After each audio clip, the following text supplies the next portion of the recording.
Hoy en Ruta Electoral 2024 vamos a platicar sobre la observación electoral, una función esencial para garantizar la integridad de los comicios.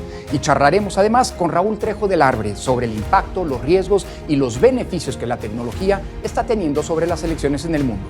Acompáñenos.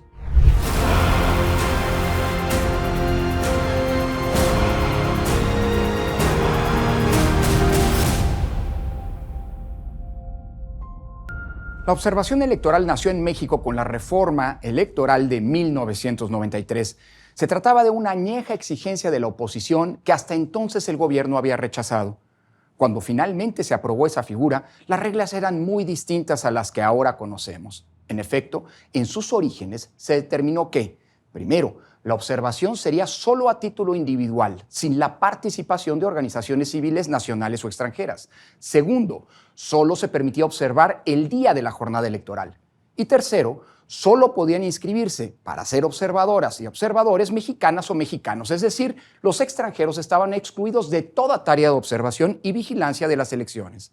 Con esas reglas se realizaron las elecciones de 1994. Sin embargo, en los primeros meses del proceso electoral de aquel año, el contexto político y social se complicó a un nivel crítico por los acontecimientos profundamente disruptivos que significaron el levantamiento del Ejército Zapatista de Liberación Nacional y el asesinato del candidato presidencial Luis Donaldo Colosio. Por esas razones, fue indispensable cambiar en el camino las reglas del juego democrático para inyectar seguridad y certeza a los comicios que estaban en curso. Así, con una nueva reforma, en 1994, en pleno proceso electoral, se modificaron, entre otras, las condiciones de la observación electoral a fin de hacer de las elecciones un ejercicio más abierto y de mayor alcance. Bárbara, ayúdanos a entender luego de estas primeras características de la observación electoral, ¿qué cambió en ese precipitado pero indispensable cambio de las reglas del juego en 1994? Lorenzo, básicamente cambiaron todas las reglas iniciales que bien nos comentaste. Se mantuvo solo la observación. Sí, la idea de la observación se mantuvo, pero literal, todas. Es decir, en primer lugar, la observación dejó de ser solo individual para permitir que también pudiera realizarse por organizaciones. Correcto. Recordarás que esta modificación permitió que desde entonces entraran organizaciones como Coparmex o Alianza Cívica a observar aquella elección. Lo segundo que cambió es que la observación se permitió que fuera no solo de la jornada electoral, sino de todo el proceso. Todas las etapas. Cualquier etapa del proceso pudiera ser observada. Y en tercer lugar, que la observación no fuera solamente nacional, es decir, por mexicanos o por mexicanas, sino también se incorporó a la figura de visitantes extranjeros. En otras palabras, ¿no? Que son observadores internacionales, eso es lo que les llamamos así en México. Pasó a ser observación nacional e internacional. Correcto. Es decir, que todas las reglas, digamos, que se aprobaron en 1993, las originales, ni siquiera pudieron ser aplicadas cuando el contexto político ya exigía un nuevo acomodo, nuevas reglas. Y esto no debe sorprendernos. En materia electoral sucede, ¿no?, muy a menudo que parece que la realidad rebasa el marco jurídico cuando este ya tiene que estarse ajustando y dar nuevas respuestas a lo que está pasando. Así que con estas reglas, en efecto, las primeras misiones de observación electoral las tuvimos en 1994. Es decir, que este año se cumplen 30 años de que tenemos estos ejercicios ocurriendo de manera ininterrumpida en nuestro país. Y eso hay que celebrarlo, digamos, me parece importantísimo. Sí, se han vuelto pieza clave de la organización de los comicios en México.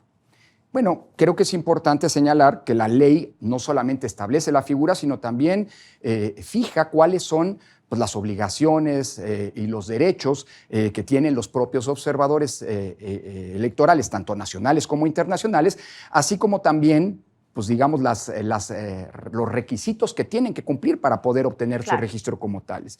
En ese sentido, valdría la pena decir, Bárbara, que la función de la observación electoral cumple 3 propósitos básicos y lo están establecidos y fijados en la propia ley.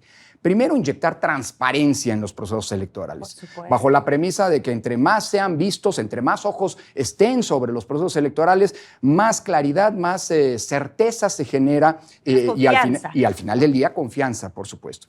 Segundo, se incrementa la vigilancia en el proceso electoral. Los observadores electorales, si bien no son autoridades propiamente dichos, sí son figuras que tienen el propósito de generar contextos de exigencia a los propios actores políticos y a las autoridades electorales. Y en tercer lugar, pues los observadores electorales tienen la función de elevarle el costo a los propios actores. Los actores políticos siempre buscan, y es natural, no hay que espantarse de eso, digamos, interpretar las reglas al límite. Crearse narrativas, ¿no? Construir... ideas de fraude. Un montón de cosas. Bueno, los observadores son también una figura que, dado que tienen que presentar informes de observación, esos informes son públicos, pues le generan también a los actores políticos un contexto de exigencia, porque, bueno, pues son figuras que tienen el propósito de que los actores se sientan observados, igual que las autoridades electorales. Ahora, ¿qué se requiere para poder ser observador electoral? Hay una serie de requisitos legales, tienes que ser ciudadano, con todos tus derechos. Para ser observador nacional. Por supuesto, los observadores internacionales tienen que pasar por su proceso de auditoría, de verificación de sus requisitos y tienen también ciertos compromisos como no interferir con la política. Claro. Tercero, tienen que hacer su solicitud dentro de un periodo determinado. Por cierto, vale la pena recordar que en este proceso electoral que esté en curso, la fecha límite para que se pueda inscribir ante el INE quien quiera hacer observación electoral, tanto a título individual como con organización, es hasta el 30 de abril próximo. O sea, estamos a tiempo. Si hay Todavía hay alguien quien, si hay quien quiera hacer observación. Claro, el proceso ya arrancó, sería la observación a partir de las etapas que faltan en el momento que se obtenga el registro. ¿Ese procedimiento, esa solicitud es cómo se presenta? Bueno, ese procedimiento se tiene que presentar, quien quiera hacer observación a título individual o a título colectivo, ante los consejos locales o distritales del Instituto Nacional Electoral, que es el que otorga al final del día la acreditación para ser observadores y que te permite, entre otras cosas, por ejemplo, el día de la jornada electoral, poder entrar a las casillas sin interferir en su funcionamiento para verificar, insisto, desde esta mirada ciudadana apartidista, qué es lo que está ocurriendo. Lo mismo ocurre para las instituciones o organismos que quieran hacer observación internacional, la figura de los visitantes extranjeros que tienen que hacer su solicitud ante el INE y estos esta institución ayuda también a que la Secretaría de Relaciones Exteriores, que es la autoridad competente, valide su permanencia y su presencia en el país. Dato final. La gran obligación a que están sujetos quienes hacen observación electoral es que no pueden hacer política, es decir, no pueden hacer proselitismo. Contribuyen a la construcción de un proceso electoral íntegro, pero no pueden interferir como partes del juego, como si fueran, digamos, jugadores. No son actores políticos. No son actores, exactamente. Bárbara, pero también hay principios. ¿Cuáles son los principios bajo los que se rige legalmente la observación electoral? En efecto, Lorenzo, la observación electoral debe regirse bajo los mismos principios electorales constitucionales, es decir, certeza, legalidad, imparcialidad, objetividad. Y una de las primeras garantías que, digamos, tiene la ley para cumplir esto tiene que ver con que para ser observador o observadora, uno de los requisitos es también que no se haya sido dirigente partidista, al menos durante los 3 años previos, ni haber tenido algún tipo de candidatura por algún partido político, ¿no? Durante los mismos 3 años previos. Que es una manera de garantizar justo la imparcialidad y la independencia frente a los intereses políticos. Correcto. Y una segunda, por supuesto, es que el desempeño de estos ejercicios y de estas misiones, para que sea imparcial, digamos, también ha tenido como consecuencia 3 exigencias, que tiene que ver con esto que nos dijiste de todos están obligados a presentar un informe final, cual es público. La segunda es que están obligados a transparentar, a declarar, digamos, quién los financia, es decir, de dónde vienen o provienen los recursos con los que están llevando a cabo sus actividades de observación electoral, recursos mismos que son fiscalizables por parte de la autoridad electoral. De hecho, la autoridad electoral fiscaliza partidos, fiscaliza campañas, pero también fiscaliza a las organizaciones de observación para garantizar a su vez esa independencia e imparcialidad frente a interés político. Y finalmente decir que la observación electoral también está regida bajo un marco, ¿no? Es decir, que de no cumplirse les puede acarrear sanciones. Ya lo adelantabas, no pueden hacer proselitismo, no pueden el día de la jornada electoral declarar ganador o perdedor a alguien, no pueden realizar expresiones de ofensa, difamación o calumnia hacia ningún actor o hacia alguna institución en particular, es decir, tienen su propio marco de actuación dentro de la ley. En ese sentido, podríamos decir, para tratar, digamos, de ubicar en el conjunto de actores que intervienen en un proceso electoral a los observadores electorales, que no son ni autoridades electorales, es decir, no sustituyen a las autoridades electorales tomando decisiones, declarando triunfos y demás, pero tampoco son actores políticos, son partidos políticos, es Claro. decir, tampoco pueden hacer proselitismo, llamados al Claro. voto en un sentido o en el otro. Incluso si observan algo que está fuera del marco jurídico, no están ahí para corregirlo, ¿no? Pero tienen la posibilidad de presentar denuncias cuando en el transcurso de Por sus supuesto. tareas de observación Por observan supuesto. alguna irregularidad Claro, por claro. parte de cualquiera de los actores involucrados. Me parece que es importante subrayar, aunque lo anotamos, una cosa. Todas las etapas del proceso electoral, es decir, todos los actos del proceso electoral pueden ser sujetos de la observación electoral. Los observadores pueden observar todas las sesiones de los distintos consejos del INE, las sesiones de los distintos tribunales, pueden incluso hacer comentarios que no sustituyen, pero pueden emitir opiniones respecto a cómo se está emitiendo justicia, cómo se están tomando las decisiones, porque al final en los informes suele ocurrir que tienen que presentar, suele ocurrir que se hacen recomendaciones de mejoras en las prácticas por parte de las autoridades, claro, para que se apliquen eventualmente en futuros procesos electorales. Además, hay que decir que la observación internacional ha tenido un peso cada vez mayor. Hoy es un fenómeno global. La verdad, la observación electoral hoy se ha convertido en uno de los elementos fundamentales para contar con elecciones íntegras, y esto ha sido algo que en distintas organizaciones internacionales han venido planteando, y existe prácticamente un consenso en que esta figura es una figura no esporádica, sino que llegó para quedarse y que es fundamental para contar con elecciones íntegras, elecciones auténticas.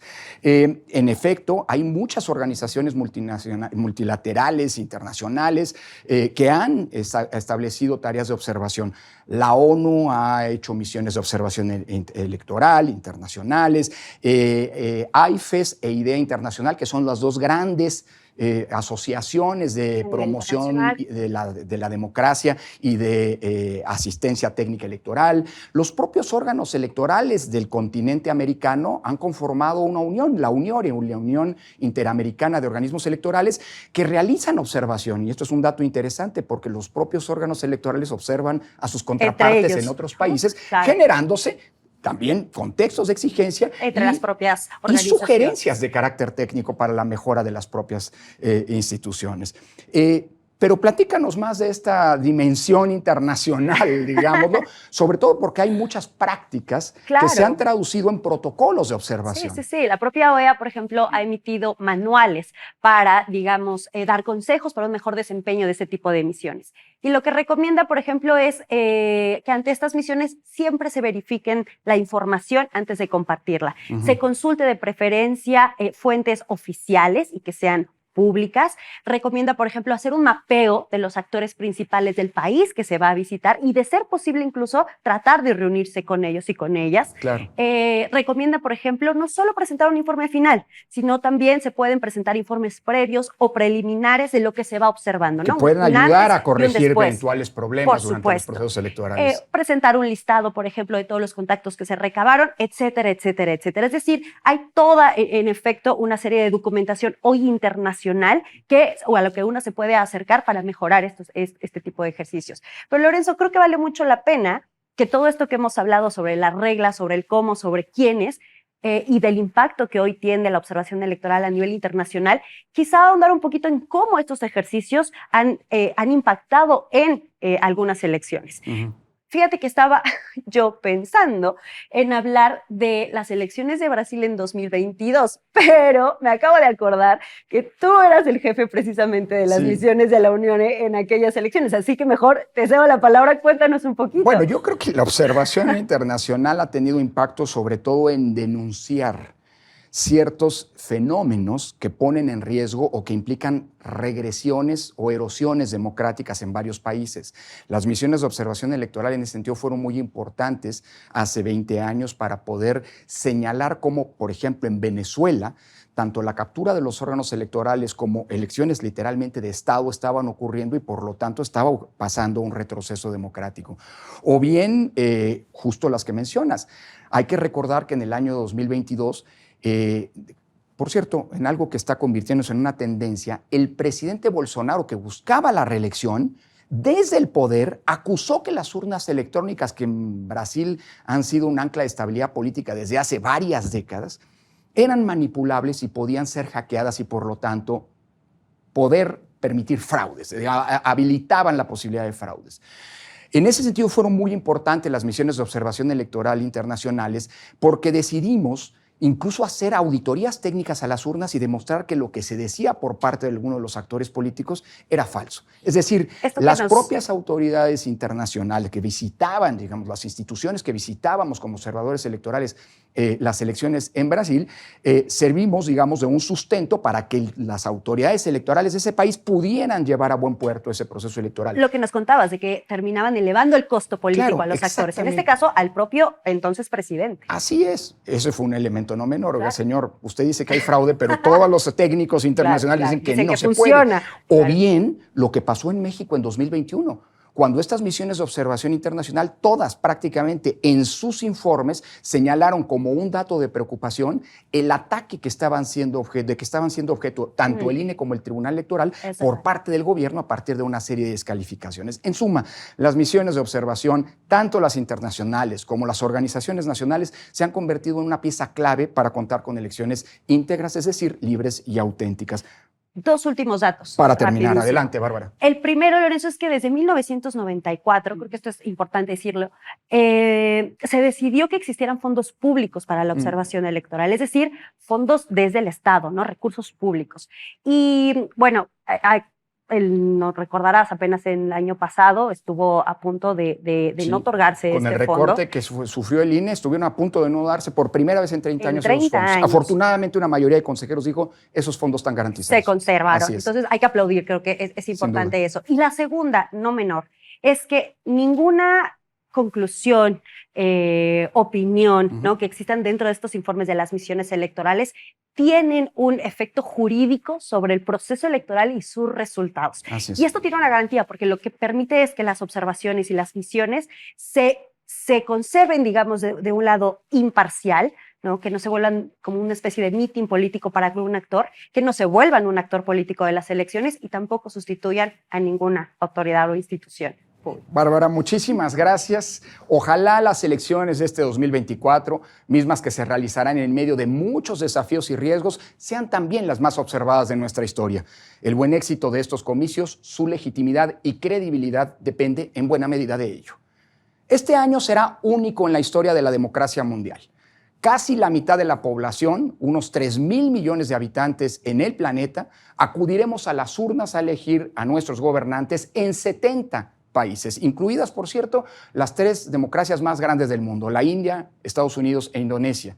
Lo harán, lo haremos, iremos a votar, en medio de amenazas diversas como el crimen organizado o los riesgos que en materia de desinformación y noticias falsas supone el uso de nuevas herramientas tecnológicas como lo es la inteligencia artificial. Para hablar de estos temas nos acompañará en el siguiente bloque uno de los más destacados especialistas en materia de comunicación en nuestro país, el doctor Raúl Trejo del Arbre, investigador del Instituto de Investigaciones Sociales de la UNAM. Quédese con nosotros. Ya estamos de regreso en Ruta Electoral 2024 y está con nosotros Raúl Trejo del Arbre. Raúl, antes de arrancar nuestra conversación, te pido que veamos este video que se ha preparado sobre el tema que nos ocupa el día de hoy. Por primera vez en la historia de la humanidad, en 2024, más de 2.000 millones de personas acudirán a las urnas para elegir presidentes o primeras ministras, congresistas y miles de autoridades locales. Este año la democracia estará a prueba, y de los resultados dependerá si se consolida o triunfan los intentos por erosionarla, por quienes llegaron al poder por mecanismos democráticos y una vez en el gobierno, tratan de desmantelarla. Es casi un hecho que el político que más atacó a las instituciones democráticas en Estados Unidos, Donald Trump, nuevamente sea candidato del Partido Republicano. Y es probable que venza al seguro contendiente del Partido Demócrata, el actual presidente Joe Biden. La clave de esta contienda puede estar en quién será el candidato a vicepresidente. Con Kamala Harris, la actual vicepresidenta, Biden parece tener buenas posibilidades para la reelección. En la India, Narendra Modi puede ganar un inusual tercer mandato, y las elecciones en Rusia serán, al parecer, un paseo para el autócrata Vladimir Putin. También Ucrania, la nación ocupada por Rusia, irá a elecciones, y se verá si Volodymyr Zelensky refrenda su popularidad y el apoyo a su estrategia militar. Mientras las instituciones democráticas de México están en riesgo, el país elegirá con seguridad a la primera mujer en la presidencia. En tanto, en El Salvador, Nayib Bukele buscará su reelección. pese a que la Constitución del país la prohíbe. Pero quizá el factor más perturbador será la proliferación de desinformación elaborada mediante inteligencia artificial para desacreditar candidatos, torpedear autoridades y sabotear los procesos electorales. La inteligencia artificial, cuyo arranque masivo comenzó apenas hace 13 meses con la aparición de ChatGPT, que puede elaborar mensajes recopilando enormes cantidades de datos, puede representar uno de los mayores riesgos para la democracia. En el Foro Económico Mundial de Davos, finalizado hace un par de semanas, se presentó el Informe Mundial de Riesgos 2024, en el que se ubica a la desinformación como la principal amenaza para los próximos 2 años. La desinformación y la información errónea, dice el reporte, serán aprovechadas tanto por actores extranjeros como nacionales para ampliar aún más las divisiones sociales y políticas, lo que podría socavar la legitimidad de los gobiernos recién electos. Por primera vez en la historia de las elecciones, en este 2024 estará presente un componente no deseado ni invitado por nadie, pero presente en el mundo entero, la desinformación. Raúl, vaya tema. Un tema que no es nuevo. La tecnología no ha sido ajena a los procesos electorales, a los procesos democráticos incluso, ni tampoco la mentira. La mentira es tan antigua como la política. Pero se trata de dos nuevos ámbitos, el progreso tecnológico, por un lado, y la irrupción o lo disruptivo en términos de los niveles que ha alcanzado para la democracia que tiene la desinformación, que tienden a conjuntarse y a retroalimentarse entre sí como, digamos, los principales, o si no los principales, si no el principal, sí uno de los principales desafíos de las democracias. ¿Cuáles son, desde tu punto de vista, las características que en los últimos años han colocado, digamos, la centralidad de estos dos fenómenos y cómo se vinculan entre sí en un contexto democrático y en un contexto particularmente de elecciones, Raúl? Bueno, la tecnología ayuda a propagar contenidos, particularmente la tecnología de las comunicaciones en las redes sociodigitales que tenemos instaladas en nuestra vida cotidiana desde hace varios años. Se puede difundir todo tipo de versiones, se puede difundir anuncios en el caso electoral de las elecciones que vienen, se puede instruir a la gente acerca de cómo votar, se pueden difundir las plataformas de los partidos, pero también se pueden difundir mentiras, elementos que confundan y cada vez de manera más tecnológicamente sofisticada, con más calidad técnica incluso, se pueden crear contenidos falsos. La gran novedad en los últimos meses, como se decía en la cápsula, sobre todo a partir de la presentación hace justamente un año, poquito más de un año, del ChatGPT, que tiene la singularidad de crear contenidos. La gran novedad es que con instrumentos como estos se pueden diseñar imágenes, textos, audios, videos, en donde aparezcan personas que no estuvieron en esas situaciones en circunstancias absolutamente falsas. Videos que distorsionen declaraciones de un candidato, videos que coloquen a un personaje público en situaciones de cohecho o de contenido sexual. Esto vale para todo tipo de personajes. Preocupa aquí en el caso de las elecciones. Te doy un ejemplo recientísimo que va más allá del electoral. Hace unos cuantos días se difundieron imágenes falsas de Taylor Swift, esta cantante muy conocida, muy apreciada. Esta imagen la difundió un usuario en X, como ahora se le llama a Twitter, y en un rato fue visto por 47 millones de personas. Cuando los operadores de Twitter se dieron cuenta, quitaron la imagen, pero ya había sido vista por esta cantidad de personas. ¿Qué pasa en el caso de los asuntos electorales? Pues ya tenemos experiencias en el mundo de candidatos, de personajes del mundo político cuyas imágenes y personalidad han sido suplantada para hacer creer a las personas que hacen o dicen cosas que nunca dijeron y que nunca hicieron.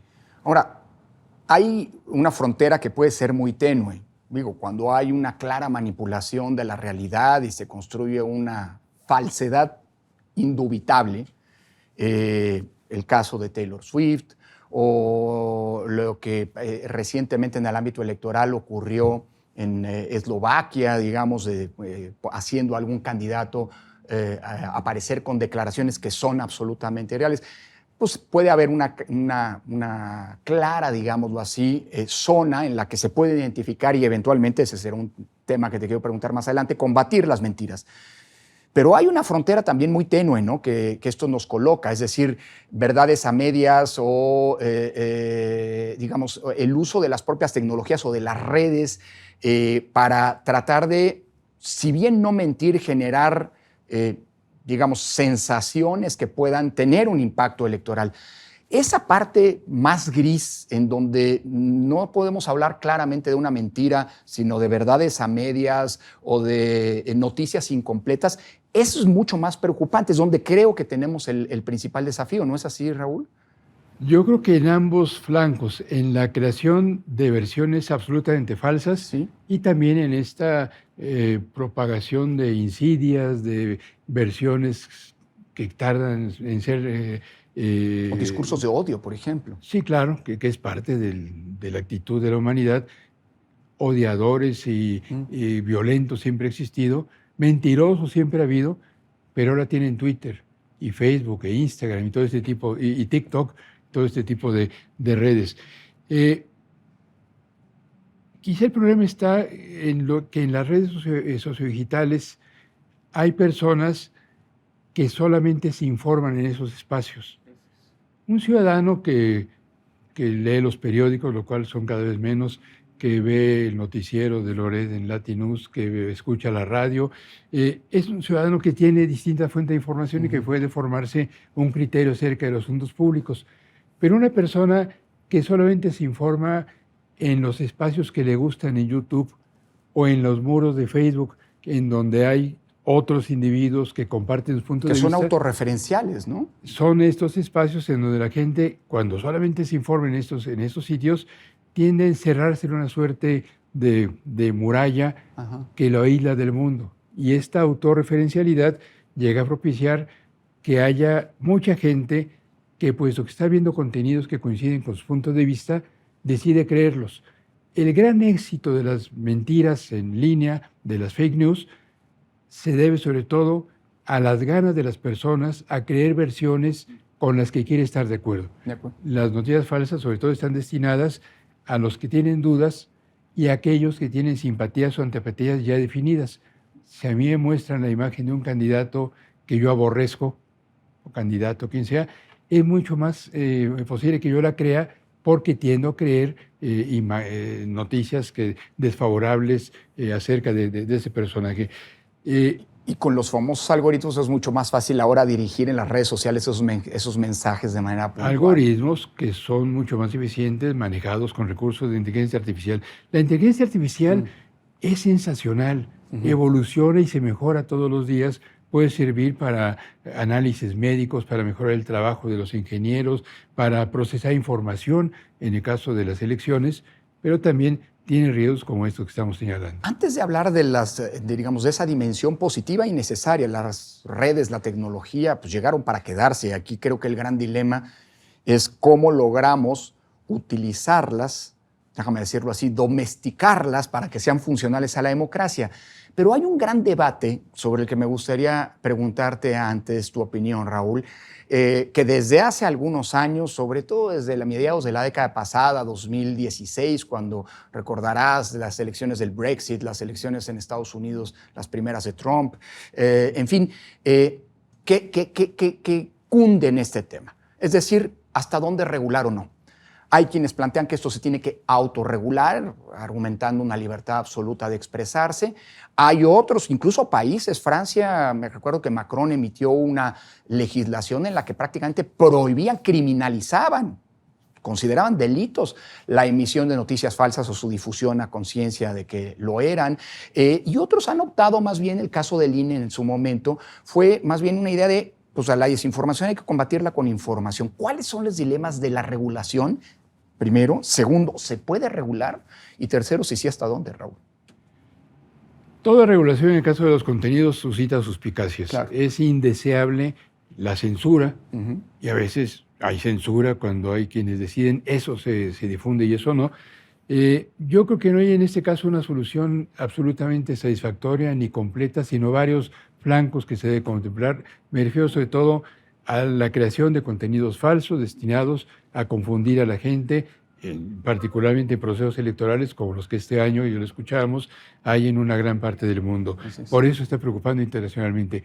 Yo diría que hay 6 soluciones, todas parciales. Número 1, la acción de las propias empresas que manejan sistemas de inteligencia artificial para educar estos sistemas a fin de que no hagan imágenes de personajes públicos o cuando los hagan, los indiquen claramente como una impostación, como algo que está o sea, que hecho el propio de manera sistema te artificial. identifique cuando se trata de una construcción Y falsa. primero la decisión para no hacerlas con fines electorales. Hace unos cuantos días, el 15 de enero, la empresa OpenAI, que es la creadora del ChatGPT, hizo una declaración justamente ante este año electoral en todo el mundo para preservar la integridad electoral. Y ellos dijeron, nos comprometemos a tratar de educar.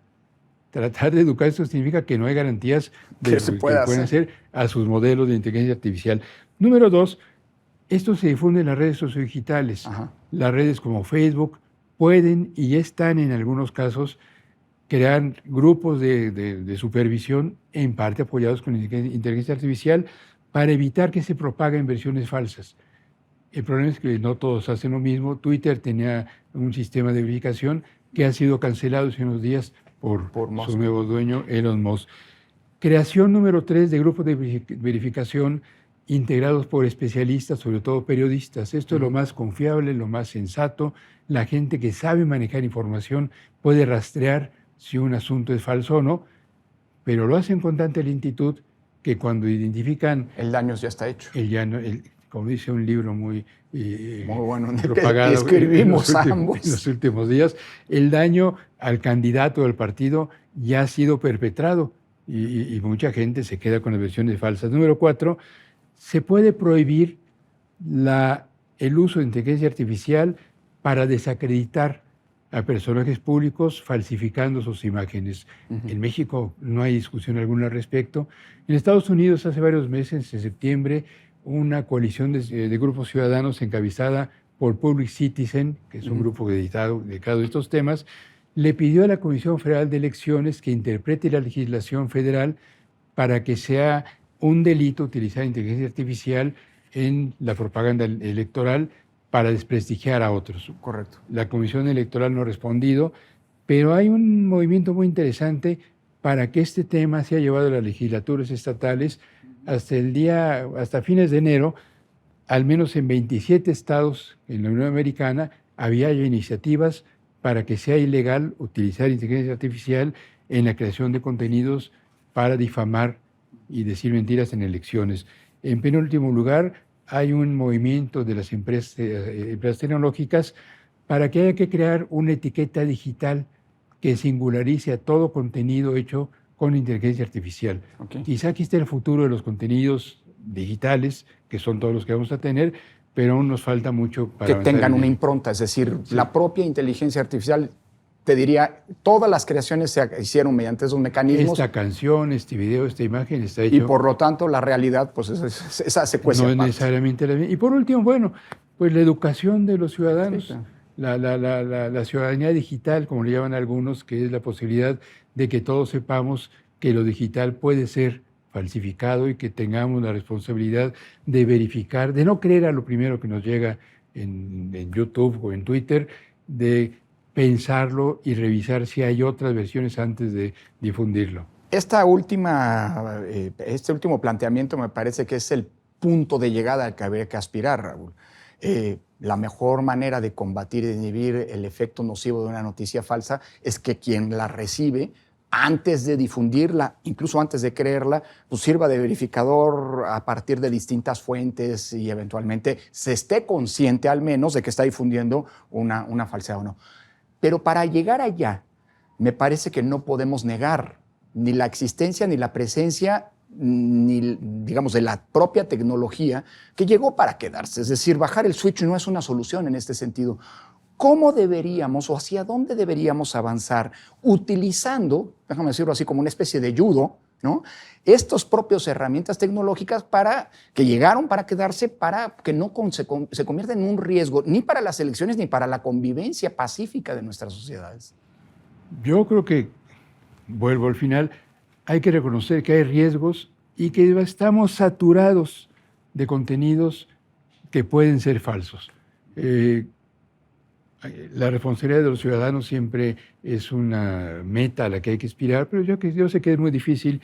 Y por otro lado, para responderte de manera más directa, habría que aprender a utilizar recursos digitales, como sobre todo la inteligencia artificial, para identificar contenidos falsos, para propagar versiones acreditadas, para difundir entre la gente que utiliza estos sistemas de inteligencia artificial constantemente, cada vez que utilizamos el ChatGPT o alguno de sus muchas derivaciones para crear todo tipo de contenidos, para que se nos recuerde ahí que no hay que crear contenidos impostados y que quien los difunde y crea a sabienda de que está engañando incurre en una responsabilidad legal. Estoy apelando a la ética, a la responsabilidad del cumplimiento de las leyes.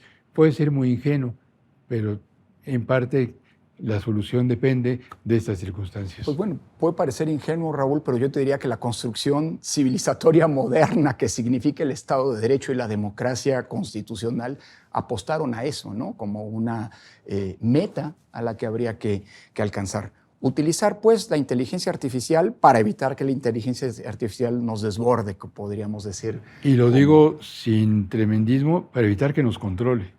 Estamos en muchos campos en el riesgo de que decisiones muy importantes en la vida de las sociedades sean tomadas no por personas, sino por sistemas de inteligencia artificial. Hay mucha discusión en el mundo, hay intentos de legislación interesantísimos. En la Unión Europea hay un borrador que está circulando que quizás sea aprobado por los parlamentos de cada país este año o comienzos del próximo año. Iniciativas no faltan, falta ampliar, mantener, profundizar esa discusión. Y es un debate en el cual en México estamos atrasadísimos, fuera de espacios como este. En muy pocos sitios se reconoce la relevancia fundamental que tiene este tema. Con eso nos quedamos, Raúl. Creo que esta reflexión que dejas al final es importantísima de cara a un proceso electoral que está por entrar en su fase culminante, en donde la contienda política entre las distintas candidaturas va a ocurrir ya de manera franca y abierta, y en donde ojalá que como sociedad estemos a la altura para que estos desafíos de los que hemos hablado aquí no se conviertan en una piedra o en un obstáculo insalvable. Raúl, muchísimas gracias por habernos acompañado y compartido con nosotros estas reflexiones que son, me parece, fundamentales. Como hemos podido ver, las innovaciones tecnológicas representan desafíos en múltiples planos para la democracia, y las elecciones pues sirven para potenciar, entre otras cosas, fenómenos tan disruptivos como la desinformación y la mentira. Sin embargo, también representan áreas de oportunidad si logramos conseguir un uso adecuado, moderado y vigilado de las mismas. Es una tarea no menor de la que depende la integridad de los procesos electorales en el mundo y, en consecuencia, la estabilidad política y social de nuestros países. Gracias por habernos acompañado. Nos vemos en la próxima.